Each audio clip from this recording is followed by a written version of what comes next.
Glória a Deus, aleluia. Glórias a Deus. Irmãos, chegou a hora mais importante do culto. Até agora, a adoração era de baixo para cima. Agora é de cima para baixo para o coração do pregador. Do coração do pregador para a igreja. E para a igreja para ele. O que eu quero dizer com isso, irmãos? Que todos nós sairemos daqui alimentados pela boa e poderosa palavra de Deus. Você pode glorificar a Deus por isso, irmãos? Em nome de Jesus, é com muita alegria, muita satisfação. Quero convidar o professor Gabriel, aleluia, amigo pessoal, companheiro, pregador do evangelho, aleluia, professor de teologia. E eu quero convidar minha promessa para orar pelo Gabriel. Por gentileza, filho, vem aqui. Ele pensou que eu tinha esquecido dele. Aleluia. Irmãos, eu nunca fiquei tão orgulhoso com a abertura de um culto que nem a dele. Coisa do céu. Ele já começa profetizando já. Falei, eita glória, coisa do céu. Vem cá, homem de Deus, cadê ele? Eita negão bonito, hein? Poeta. Ora pelo seu amigo aí, tá bom? Você não queria convidar um pregador desse? Então tá aí, ora por ele agora.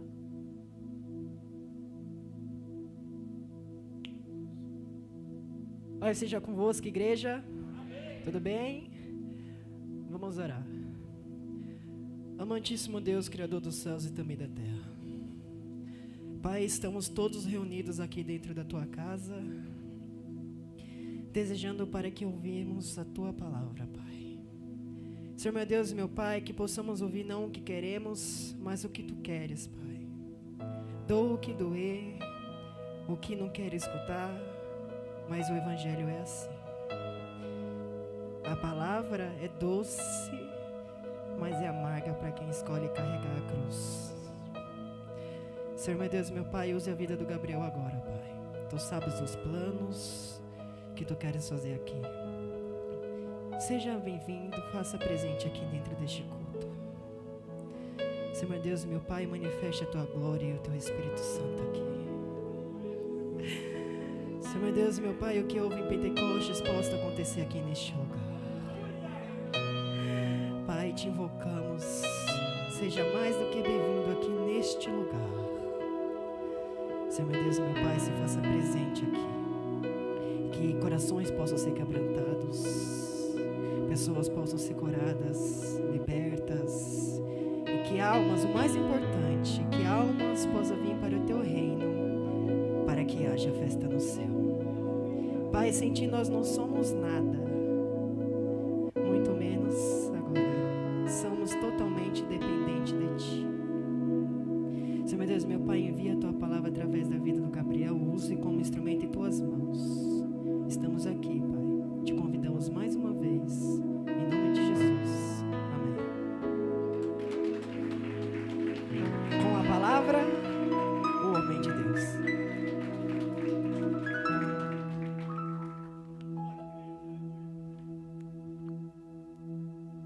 Glória a Deus. Meus irmãos, a paz de nosso Senhor e Salvador Jesus Cristo.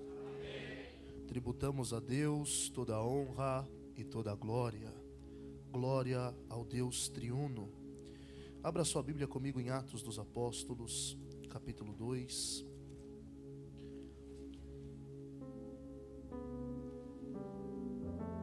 Versículo de número 40. Tributando a Deus toda a honra e toda a glória, eu quero externar a minha gratidão a todos os irmãos aqui essa noite. Que Deus em Cristo vos abençoe. É muito bom estarmos nessa comunhão e é uma honra servi-los mais uma vez como ministro da palavra. Que Deus abençoe. Bispo Alex, obrigado mais uma vez pela confiança. Pastor Samuel, obrigado. Deus abençoe grandemente a sua vida. Todos os irmãos, todos os obreiros, a todos os congressistas, que Deus abençoe. Depois dessa oração do Abner, se o pregador não entrar no Santo dos Santos, é porque aconteceu alguma coisa estranha. Minha mãe que me acompanha, Deus abençoe. Pastor Alda, Deus abençoe. Eu estou vendo dois jovens ali que eu vejo toda semana, o Wellington e o Murilo, meus alunos ali no colégio. Deus abençoe a vida de vocês, viu? Queridos irmãos, Atos dos Apóstolos, capítulo de número 2, versículo 40, diz assim: e com muitas outras palavras isto testificava e os exortava, dizendo: salvai-vos desta geração perversa. Repita comigo: geração perversa. Primeira epístola de Pedro.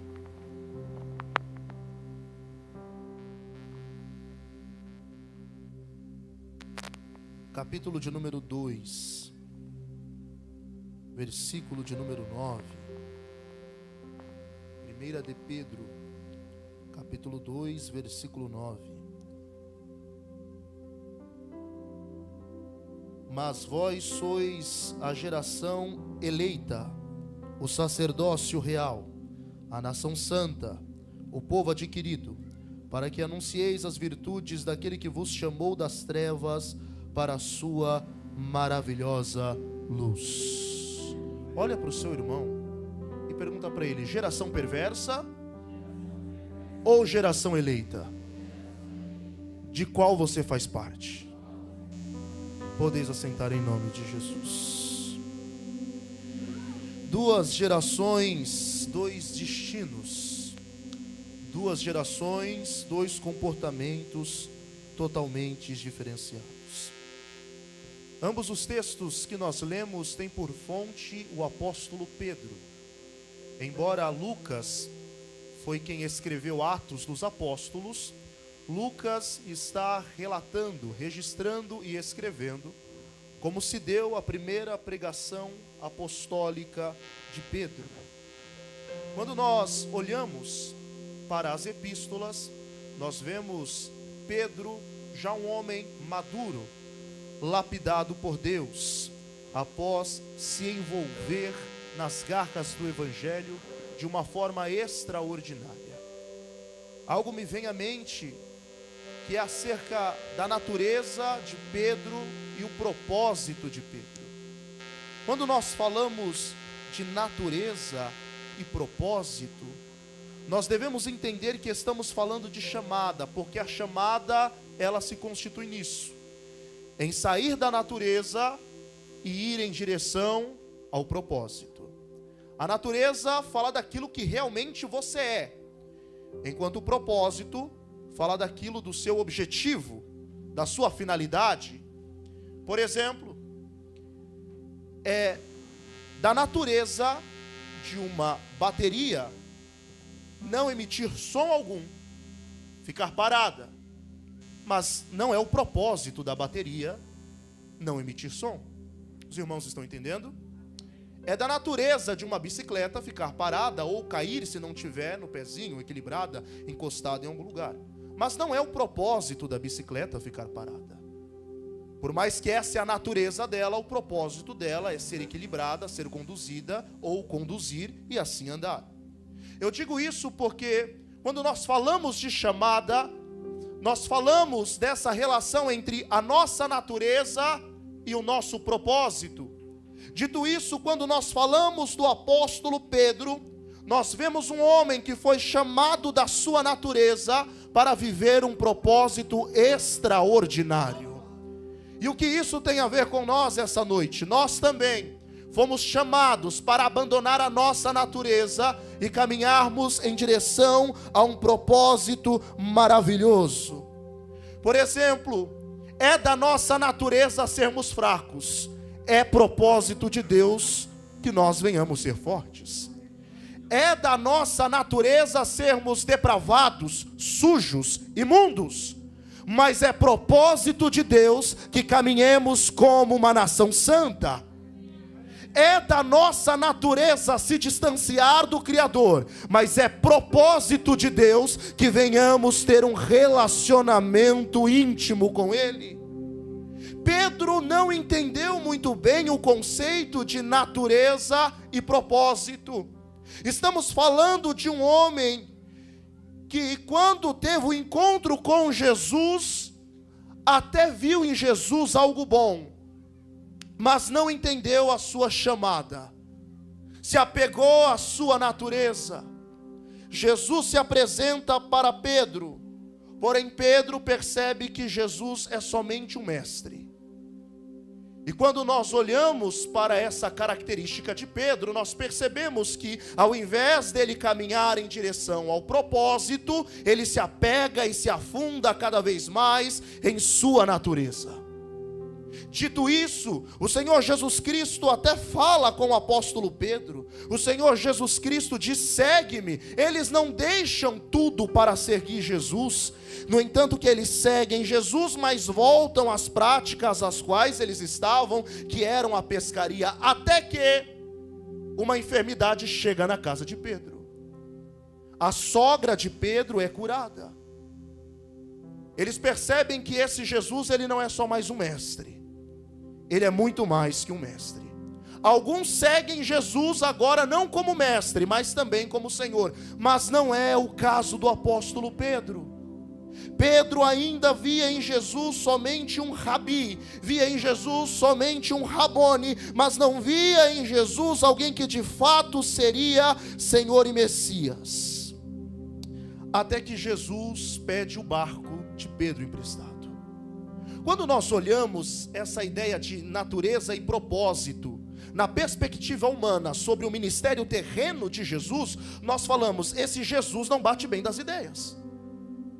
Como pode alguém que quer revolucionar o mundo chamar 12 homens fracassados, 12 homens frustrados, sem perspectiva de vida? Se eu quisesse chamar 12 homens para revolucionar o mundo ou uma cidade, eu não chamaria um coletor de impostos, ele é traidor da nação, é um judeu trabalhando para os romanos. Eu não vou chamar um Simão Zelote, aliás, ele é um revolucionário, ele é contra o Estado, ele seria um comunista da época, não iria chamá-lo. Eu não iria chamar costureiros ou costuradores de rede. Eu não iria chamar em hipótese alguma pescadores fracassados que pescam a noite toda e não conseguem pegar nada. Mas isso é na perspectiva humana, porque na perspectiva humana nós nos prendemos à natureza. Jesus chama e vocaciona olhando para o propósito. Nós olhamos para a natureza, Jesus olha para o propósito.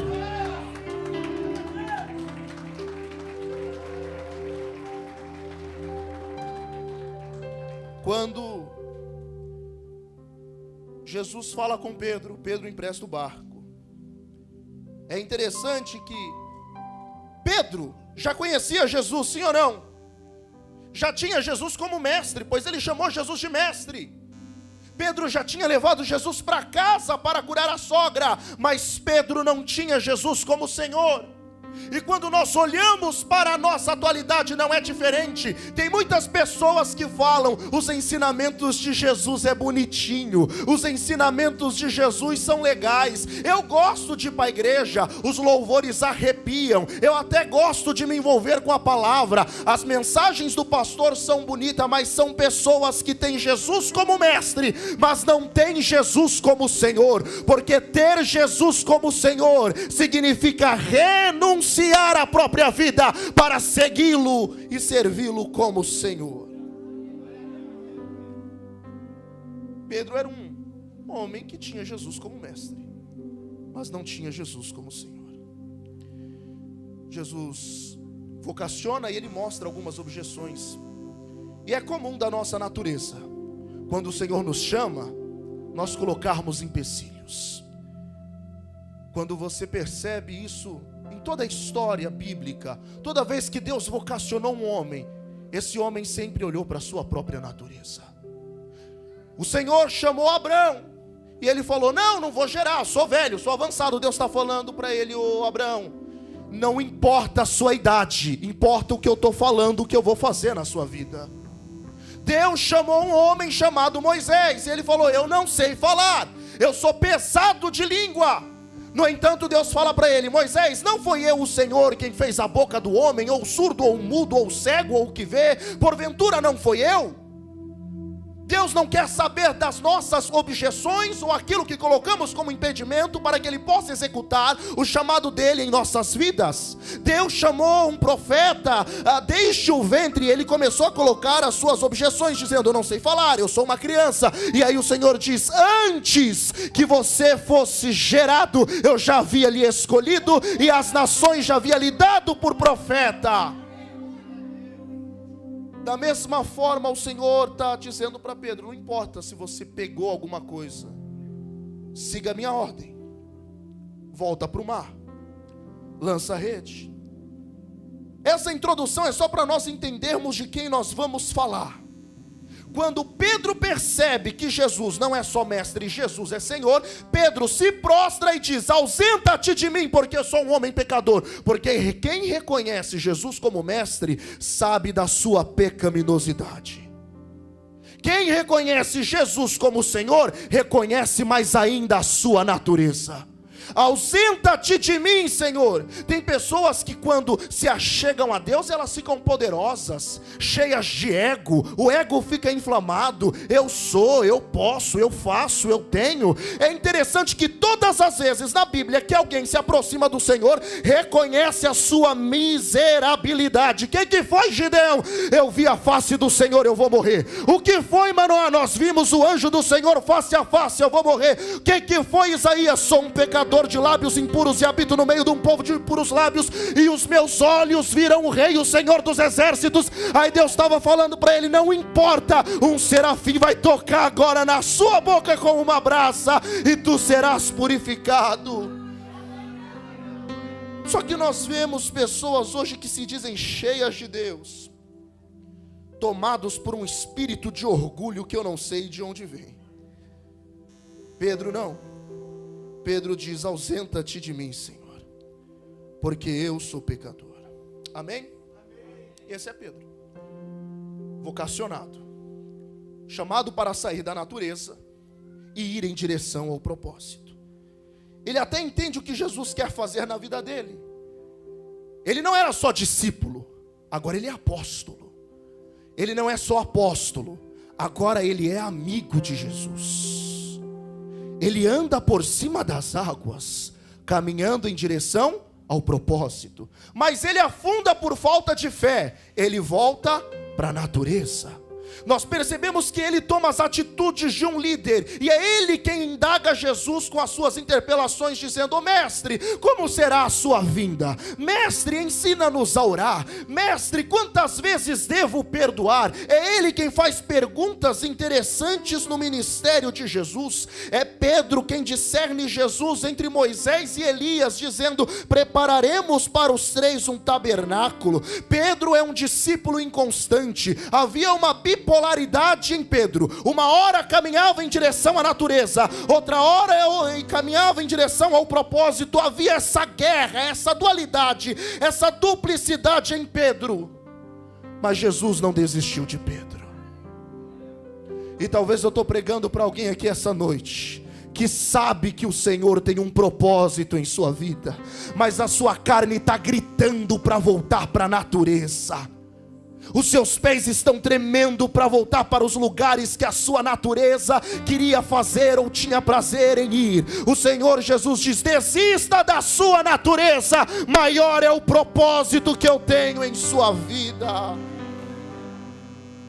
É esse Pedro que alterna em uma bipolaridade espiritual terrível, que quando Jesus manda todo mundo embora, ele diz: para quem iremos, Senhor, se só tu tens a palavra?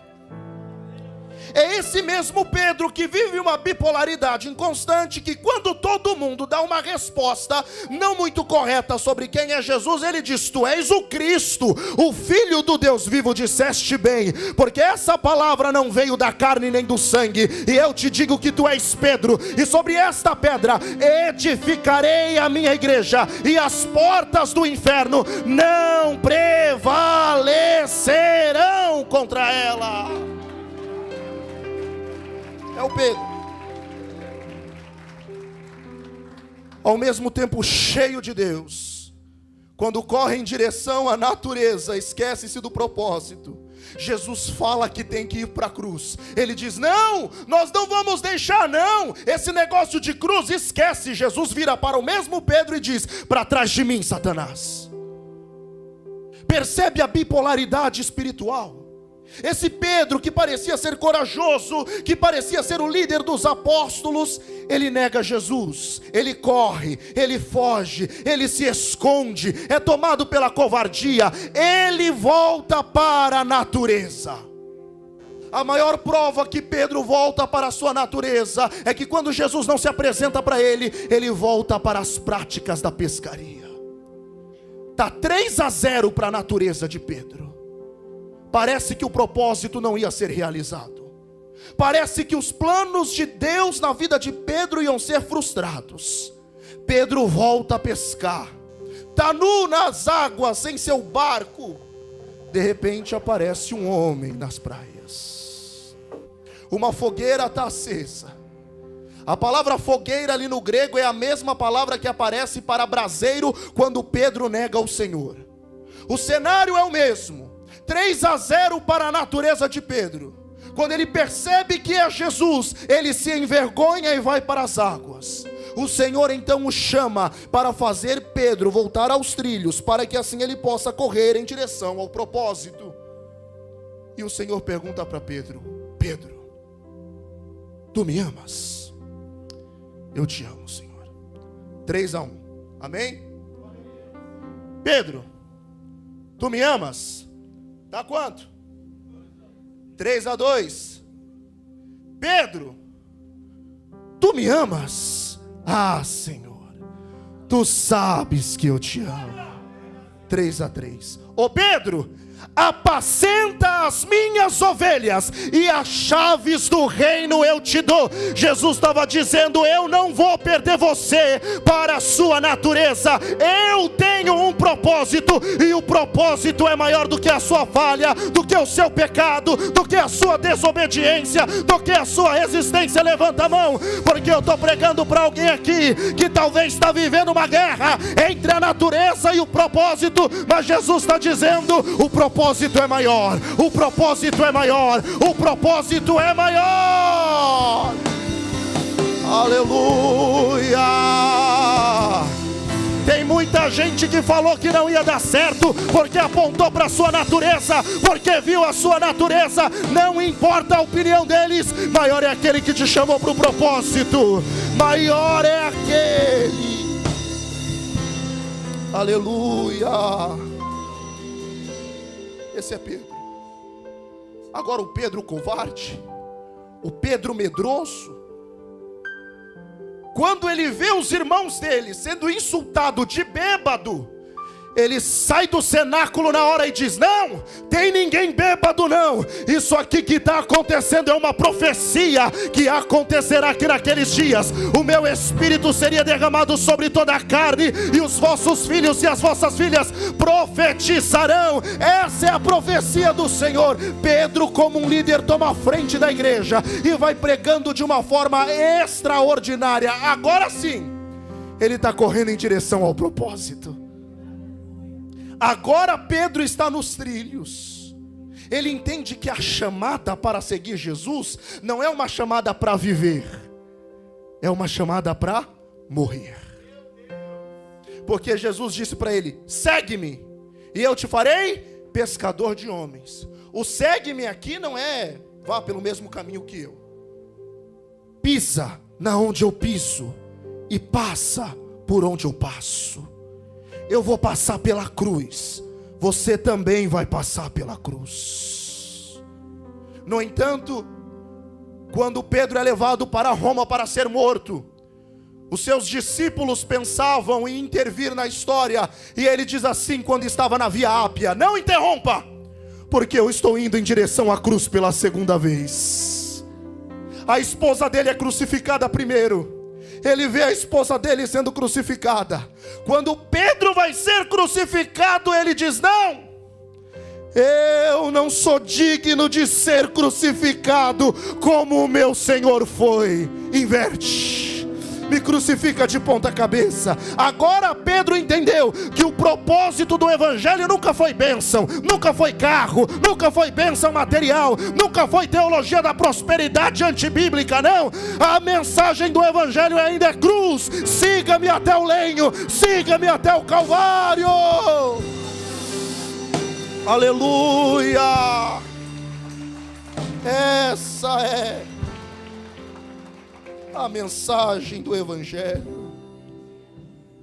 Pedro está no propósito, e portanto nós devemos entender o apóstolo Pedro cada vez mais como uma pedra lapidada por Deus. Você já parou para analisar as características da pregação de Pedro? E nós devemos aprender. Tem pregadores aqui essa noite? A pregação de Pedro, primeiro, é bíblica. Pedro prega 2 vezes em Atos dos Apóstolos, todas elas pautadas nas Sagradas Escrituras. Agora é para pregadores e aqueles que desejam ser e aqueles que têm vocação para.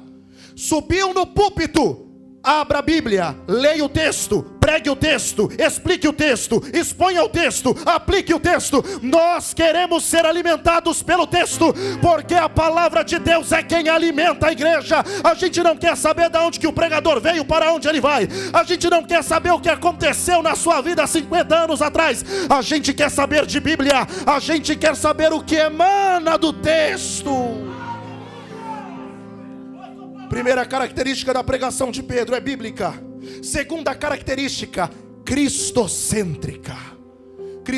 O Pedro vem apontando desde o Antigo Testamento. O Abraão apontava para ele, o Isaac falava dele, Davi profetizou acerca dele. Uma pregação completamente cristocêntrica. Queridos e amados irmãos, analisando algumas mensagens dos púlpitos atuais, Cristo está cada vez mais longe dos altares. Mas conversando aqui com o Bispo Alex, eu dou glória a Deus por essa igreja.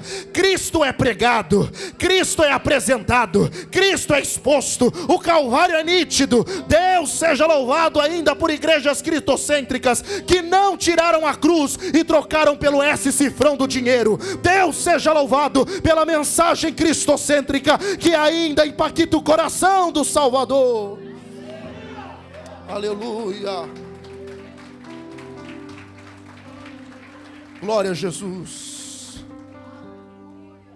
Terceira característica da pregação de Pedro: uma pregação cheia do poder de Deus. Ele não pregava palavras de sabedoria humana. Ele não queria trazer grandes tratados teológicos, da grande erudição acadêmica, dos vernáculos da teologia, não! Ele prega o texto, prega Cristo pelo poder do Santo Espírito, e almas se rendem, e assim a igreja cresce. Que horas eu comecei a pregar? Jesus amado, que eu acabei a introdução agora. Dito isso, essas almas que se convertem são estrangeiros. Alguns deles, anos mais tarde, vão padecer perseguições, vão passar por lutas, vão sofrer pressão psicológica do Estado, vão ser acusados de tacar fogo em Roma. Nero é terrível, Nero é maluco, persegue os crentes estão desanimados. Pedro tem que escrever para esses crentes: suportem a pressão física, mas suportem a pressão psicológica também. Pedro tem que escrever para esses crentes: olha, vocês estão sendo excluídos do Estado. Os cristãos, a primeira acusação que era dada a eles, os cristãos eram ateus. Por quê? Porque a gente não vê o Deus dos cristãos. O Deus dos gregos está ali, ó Zeus ali, olha lá a deusa Afrodite. O Deus dos romanos está ali, olha o Júpiter ali, que é o mesmo Zeus dos gregos, é tudo o mesmo demônio, olha lá. Mas o Deus dos crentes, não dá para ver. A primeira acusação dos crentes era essa: os cristãos são ateus. Segundo, os cristãos são canibais, porque eles se reúnem para comer a carne de um homem morto e para beber o sangue dele. Pedro está dizendo: vocês vão ser excluídos por causa disso. Suportem a pressão psicológica, suportem o ostracismo e não sejam atraídos pela vida pagã. Por quê, Pedro? Porque vocês são a geração eleita. Percebe que na primeira pregação dele ele diz assim: salvai-vos dessa geração perversa. Aí agora ele diz: vocês são geração eleita. Pedro está basicamente dizendo: na primeira pregação minha, vocês saíram da perversidade e se tornaram eleitos. Portanto eu quero dizer a vocês: vivam como eleitos, se comportem como eleitos, caminhem como eleitos. Vocês são geração eleita. aprendam a passar pelas provações e pelas tentações, não neguem o Cristo. Essa é a proposta de Pedro em sua epístola. Vamos fazer um contraste? Quais são as características dessa geração perversa que está lá em Atos? Vamos voltar na história. Essa geração perversa é a mesma que crucificou Jesus. Eram homens que tinham conhecimento da lei. Eu estou falando de Caifás e Anás. Eu estou falando dos saduceus e fariseus. Jesus, quando vai falar dessa geração, diz assim: ô geração incrédula e perversa, não consegue expulsar um demônio? Até quando voltar com vocês? A gente acabou de sair do monte, vocês não conseguem expulsar o demônio que está aí? Jesus vai falar com essa geração e vai chamar essa geração de mãe adúltera. Uma geração que fica pedindo sinal. Ô Messias, dá um sinal aí para nós. Aí Jesus se irrita com eles. Se vocês acham que Jesus era só o ursinho carinhoso, Jesus se irrita com ele e diz assim: ô geração mãe adúltera que vive me pedindo um sinal. E nos dias de hoje não é diferente. O que tem de crente mendigando sinal para Deus por aí, porque não vive segundo os princípios da palavra, porque quem não vive segundo os princípios da palavra, vive procurando sinal. Aí vai para live de herege, ficar ouvindo live de revelação, profeta que vive na internet pedindo pix, aí esquece de vir para o culto de ensino, escola bíblica dominical, e vai procurar onde o profeta está na cidade para ter o seu ego massageado por pseudo revelação. Isso não é evangelho. Ô geração má e incrédula, Jesus vai chamar essa geração de má e adúltera, porque se esqueceram de Deus para se inflamar no seu próprio ego e nos desejos da sua própria carne. Parece que a pregação de Pedro em Atos dos Apóstolos se aplica para os nossos dias. Quando o Abner fez a oração essa noite, ele confirmou aquilo que eu ia pregar. Não vai ter muito glória a Deus não. Porque quando nós vamos entender a geração perversa e olhamos para o cenário não do mundo, mas da igreja brasileira, queridos e amados irmãos, vemos uma perversidade entrando no nosso meio de uma forma terrível. E nós olhamos para o texto bíblico e dizemos: como pode a palavra ser tão atual? É verdade o que Billy Graham disse: em uma mão nós carregamos a Bíblia, em outra nós carregamos o jornal. Uma geração má e perversa que corrompe e tenta corromper o evangelho. Pregadores que deturpam a noiva de Cristo, e eles ainda se exibem ostentando carros de luxo. Eu não estou dizendo que é errado você ter, mas é errado você deturpar a noiva de Cristo para ter isso. Geração perversa que peca como que se Deus não estivesse vendo. Geração perversa, pastores no quinto, no sexto casamento liderando rebanhos. Geração perversa, homens que saem do culto e vão se prostituir. Geração perversa, homens que negociam o evangelho e tiraram a cruz do centro do evangelho. Geração perversa. Geração perversa que está invertendo a palavra para incluir aquilo que a palavra não inclui. Geração perversa que deturpa a Bíblia ao seu bel prazer. Geração perversa de pregador que quando a gente entra em contato ele fala: eu não vou por menos de 3.000, eu não vou por menos de 4.000, eu não vou por menos de 5.000. Geração perversa. Mas da mesma forma que há uma geração perversa, há uma geração eleita. Os perversos são religiosos sem amor, porque Deus os abandonou. Geração eleita, sacerdócio? Sacerdócio real.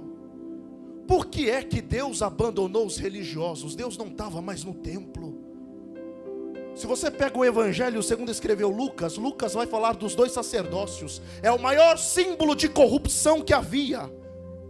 Se você analisar as leis de Levítico só podia um sacerdote, só um sumo sacerdote, mas no tempo de Jesus havia dois. A maior prova da corrupção: Deus não estava mais na religião, Deus não estava mais no templo. Segunda maior prova que Deus abandonou o templo: tinha um doido no deserto pregando, e o povo preferia ouvir o doido pregando no deserto do que Caifás e Anás lendo lei no templo. Terceira maior prova da corrupção da religião: ninguém mais queria ouvir sacerdote com mitra sacerdotal escrito Kidushat Hayaved, santidade ao Senhor. Iam ouvir o doido que estava vestido com peles de camelo no deserto.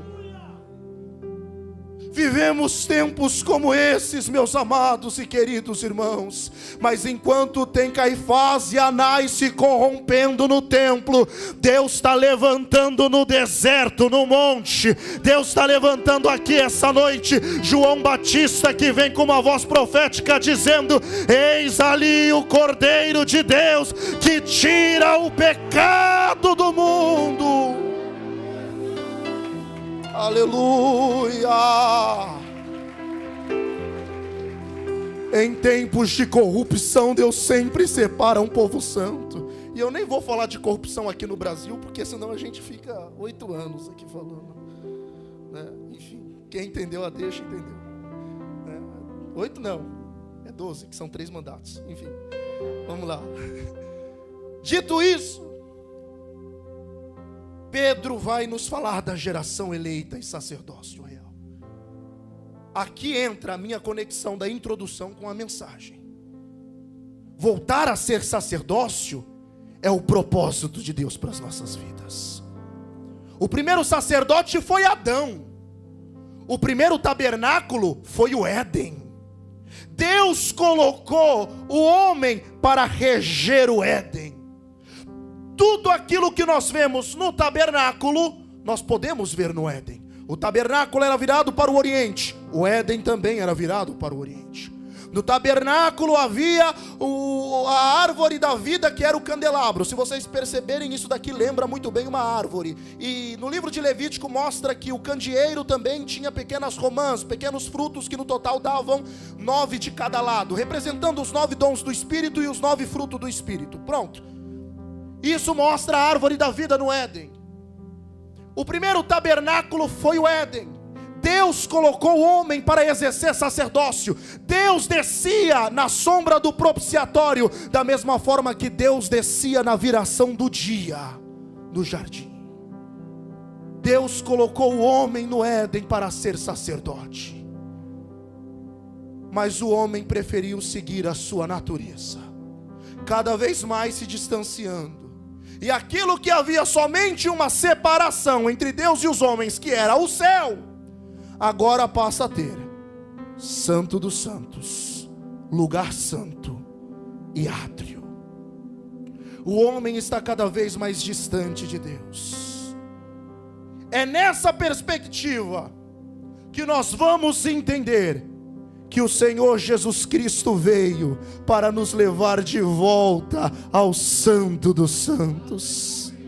Mas para isso a lei tinha que ser cumprida. Para isso o véu tinha que ser rasgado.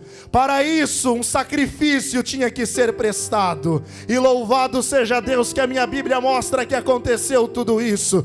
Quando ele bradou Tetelestai, o véu do templo se rasgou, e os sacerdotes podem voltar a oferecer sacrifício, mas não sacrifício da carne, sacrifício de louvor e adoração àquele que venceu a morte.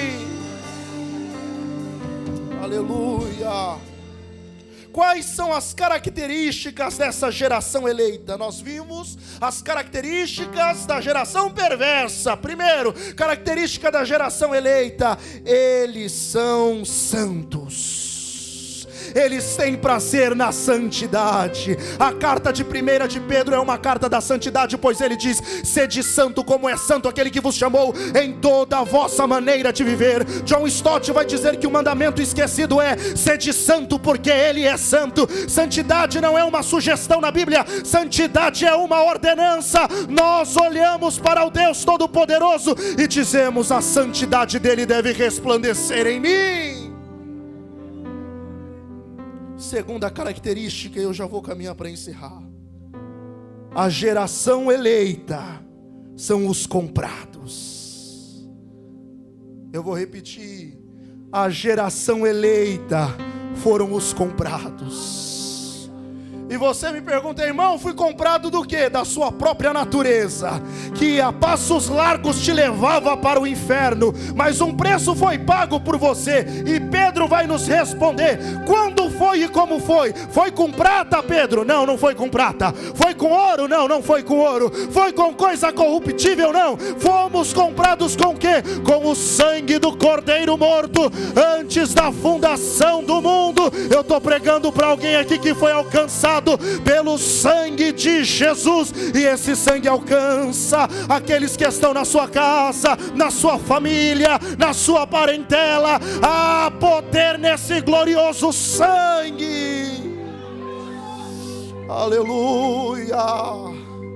Mesmo você querendo ir em direção à sua natureza, ele te comprou. Mesmo você o deixando, o negando, o abandonando, ele te comprou antes da fundação do mundo. Segunda característica. Terceira, eles são escolhidos. Deus te escolheu dentre uma perversa geração. A escolha de Deus não é qualquer escolha.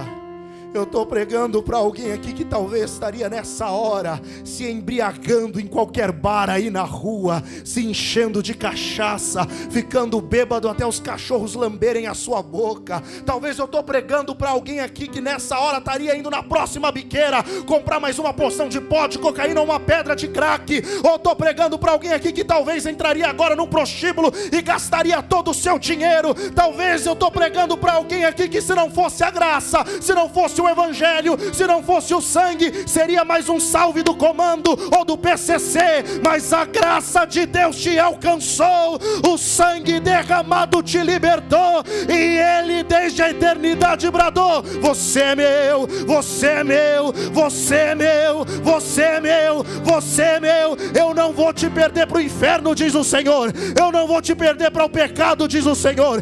Eu não vou te perder para a tua natureza, diz o Senhor. Você é meu. Alabachandaraço e que andarabacalabadarai. Você pertence a mim. Aleluia. Todo comprado naquela época recebia um selo. O selo testificava: pertence a tal pessoa.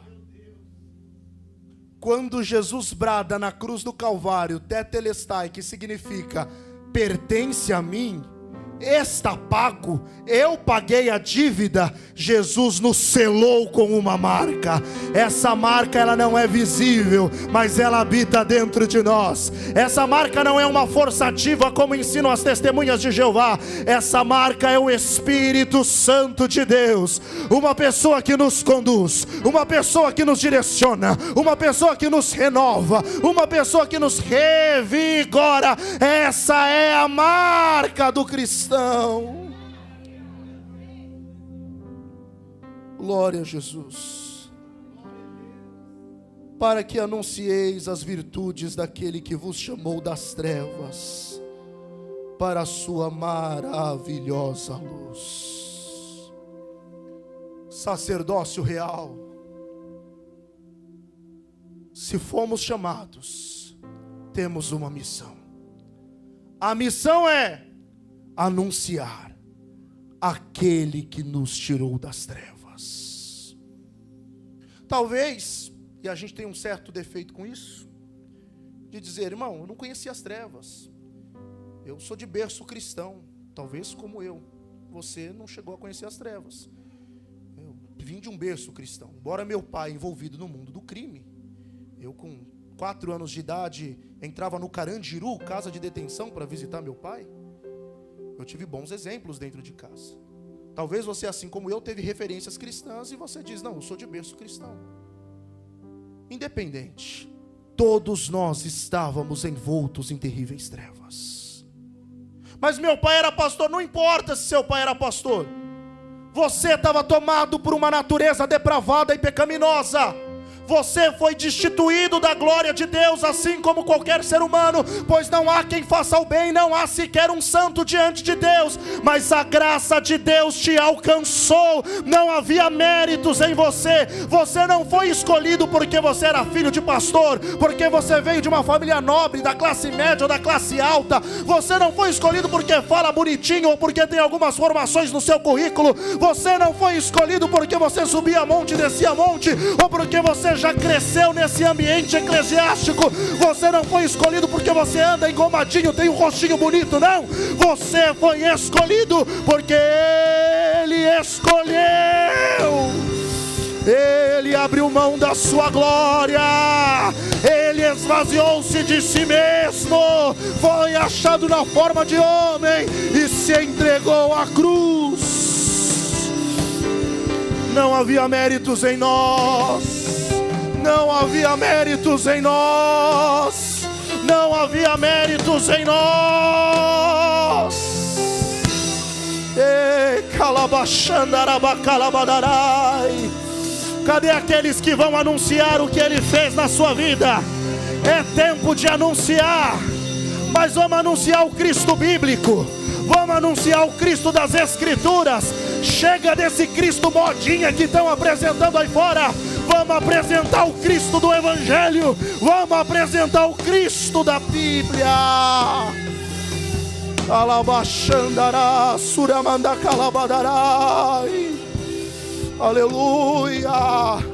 E aí, irmão Gabriel, como fica as coisas? Fica assim: sacerdote só podia entrar um da tribo de Levi, e agora pode entrar todos de qualquer tribo, de qualquer nação.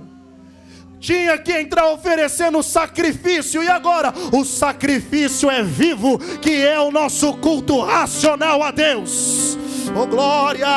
Que o sacerdote tinha que ter? Sacerdote tinha que ter espevitadeira para tirar o azeite velho e colocar azeite novo. Cadê a espevitadeira? Cadê a espevitadeira dos crentes aqui essa noite da Quadrangular? Cadê? Cadê? Cadê? Tira o azeite velho, tira o azeite velho, coloca o azeite novo. Aleluia! Sacerdote não andava com a cabeça descoberta, tinha a mitra, e na mitra escrito santidade ao Senhor. Os sacerdotes já estão prontos para entender que tem um que é acima de nós, que é Ele quem faz, que é Ele quem pode, que é Ele quem reina, que é Ele quem vence, que a glória é dEle, o poder é dEle, o domínio é dEle. Aleluia. E que mais que o sacerdote fazia, irmão Gabriel? O sacerdote andava com roupa barulhenta. Onde que sacerdote andava, o povo sabia onde que ele estava, porque na orla do sacerdote tinha campainha tocando na romã, e romã tocando na campainha. Sacerdote que é sacerdote não fica em silêncio, sacerdote faz barulho para irritar o inferno.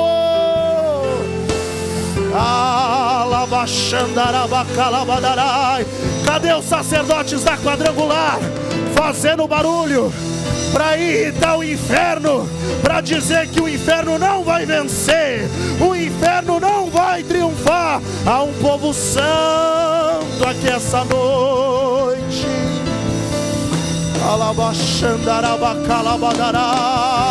Fica de pé em nome de Jesus.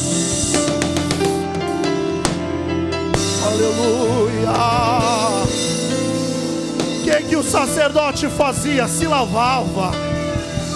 O sacerdote se lavava antes de entrar no templo. O que o sacerdote fazia, irmão Gabriel?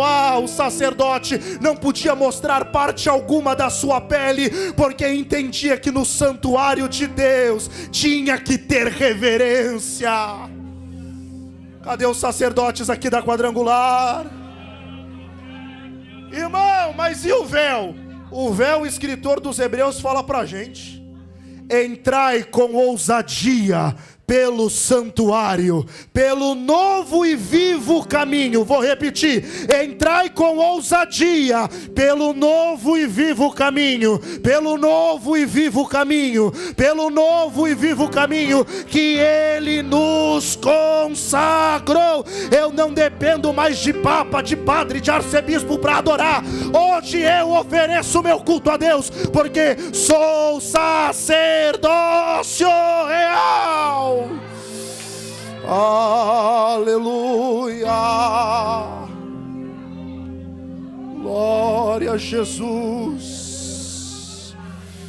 Cadê os sacerdotes que vão tirar o azeite velho, vão colocar o azeite novo? Cadê o sacerdote para tocar a mesa dos pães da preposição? Cadê o sacerdote para trabalhar na casa do tabernáculo? O sacerdote entrava no último santuário com sangue nas mãos, e a kavod de Deus, alguns chamam de Shekinah, mas essa palavra não tem na Bíblia. A kavod de Deus descia na sombra do propiciatório, entre os querubins, e no dia do perdão Deus declarava de cima da arca da aliança: sacerdote, avisa a nação que tem perdão para o meu povo. Lá vem o sacerdote, não podia dar as costas para a arca da aliança, saía até passar o primeiro véu, ia em direção ao povo, e em direção ao povo dizia: eu vim anunciar o que aconteceu no Santo dos Santos. Ele disse que haverá perdão para Israel e restauração para Israel. Homens, anunciai que o Senhor Deus Todo-Poderoso é glorioso e grande e rico em perdoar as nossas iniquidades e nos vocacionar das trevas para a luz. Que Deus em Cristo Jesus os abençoe.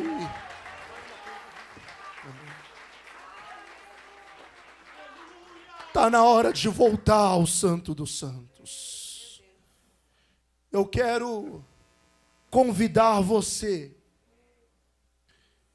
que talvez saiu desse jardim, abandonou o santíssimo lugar, sabe que foi chamado para um propósito, mas preferiu voltar para a sua natureza. Eu quero convidar você que está afastado essa noite, de volta ao altar do Senhor. Quem está afastado? Alguém está afastado aqui essa noite e deseja se reconciliar com o Pai?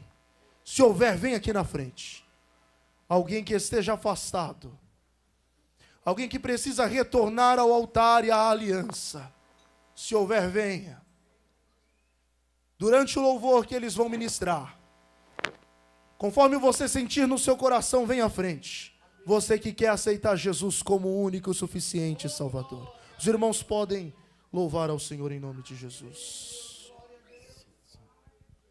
Glória a Deus. Os sacerdotes podem adorar. Os sacerdotes podem glorificar.